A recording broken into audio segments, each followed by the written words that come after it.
होत नाहीये. कसं पाहताय आपण? नाही, हे सगळं आम्ही गेले 6 महिने आमच्या सगळ्यांची पार्लमेंटमधली भाषणं काढून पहा.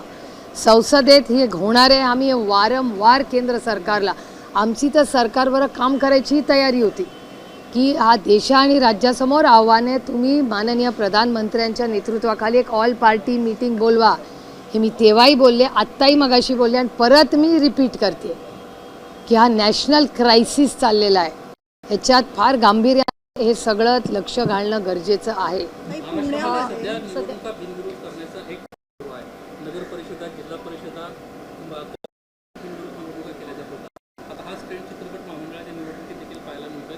एका मंत्र्याचे असे कोल्हापुरात आहेत करण्यासाठी त्यांना अर्ज भरू देत नाहीत असं पद्धतीने अभिनेते विजय पाटील केला. बघा, ही लोकशाही आणि दडपशाही, आम्ही लोकशाहीसाठी लढणारे लोक आणि दडपशाहीबद्दल सातत्याने कृतीमधून दिसतंय की भारत आणि केंद्र सरकार आणि महाराष्ट्र सरकारमध्ये दडपशाहीची भावना, भूमिका आणि वागणं हे वारंवार दिसतं. त्याचाच हा एक भाग आहे. मला काय आश्चर्य वाटत नाही. जय पवार निवडणुकीच्या रिंगणात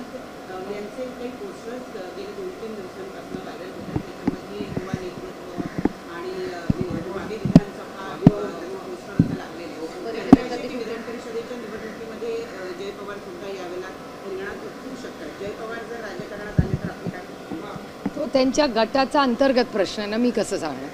कोणी राजकारणात यायचं किंवा नाही यायचं प्रत्येकाचा एका सशक्त लोकशाहीमध्ये अधिकार आहे.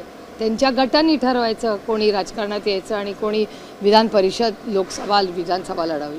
काही पुण्यामध्ये 1 ते 22 मे पर्यंत 123 मुली आणि महिला बेपत्ता झालेल्या आहेत. झाल्या, माझा डेटा नाही आहे. अमित भाई शाह या देशाचे गृहमंत्री आहेत. त्यांचा डेटा सांगतो की महाराष्ट्रात 1 नंबर क्राईम आणि देशात 5 नंबरचं आहे.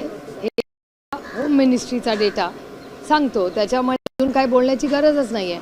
वारंवार सांगते की मागच्याही आठवड्यात माननीय विनंती केली होती की पुण्याच्या लक्ष घाला आणि पुण्याच्या पोलीस, माझा पोलिसांवर प्रचंड महाराष्ट्राचा विश्वास आहे, प्रेम आहे.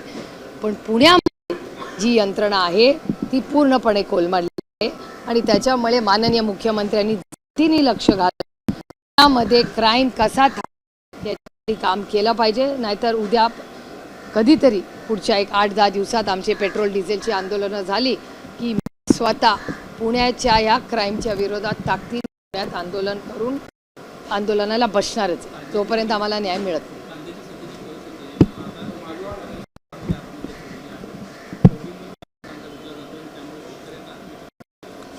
भगरे सर, निलेश लंके हे केंद्रामध्ये सातत्याने आणि महाराष्ट्रामध्ये रोहित पवार सातत्याने हे कांद्याच्या शेतकऱ्यासाठी ताकदीने लढत आहेत. मागच्याही आठवड्यात भगरे सरांनी एक खूप मोठं आंदोलन उभं केलं होतं.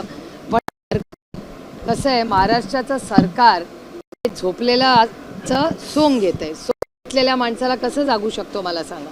ज्या महाराष्ट्राने नाशिक जिल्ह्यात एवढी साथ आणि यश या सरकारला दिलं, कॅबिनेट मिनिस्टर आहेत नाशिक जिल्ह्याचे, पण त्या कांद्याच्या भावासाठी एक बोलत नाही. त्याच्यासाठी आमच्या भगरे सरांना, निलेश लंके आणि रोहित पवारलाच उतरावं लागतं. त्याच्याशिवाय न्याय त्यांना मिळणार नाही. आणि या कष्ट करणाऱ्या, काळ्या मातीशी इमान राखणाऱ्या शेतकऱ्याला जोपर्यंत न्याय मिळत नाही आणि पुणेमध्ये क्राईम हा थांबत नाही, राष्ट्रवादी काँग्रेस पक्ष, शरदचंद्र पवार आणि महाविकास आघाडी ताकदीने या मायबाप जनतेबरोबर उभं राहील.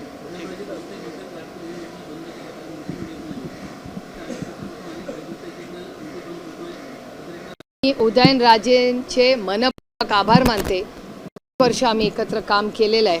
ते खरं बोलतात आणि ते खरं बोलत आहेत ह्याबद्दल मी त्यांचे मनापासून आभार मानते की कोणीतरी या राज्यात खरं बोलते आणि मान्य करते की सर्वसामान्य लोकांना आज त्यांच्या हक्काचा निधी जो इलेक्शनच्या आधी त्यांनी दिला होता, सांगितलं होतं देऊ, त्याच्यात खूप मोठे बदल होत आहेत. तुम्ही माझी जुनी तुमच्याच प्रेस कॉन्फरन्सेस काढून की महाराष्ट्रामध्ये आर्थिक अडचण आहे ही मी गेले अनेक महिने नाही वर्ष म्हणते. जसं आम्ही सगळे बोलत राहिलो तसं आता होत आहे.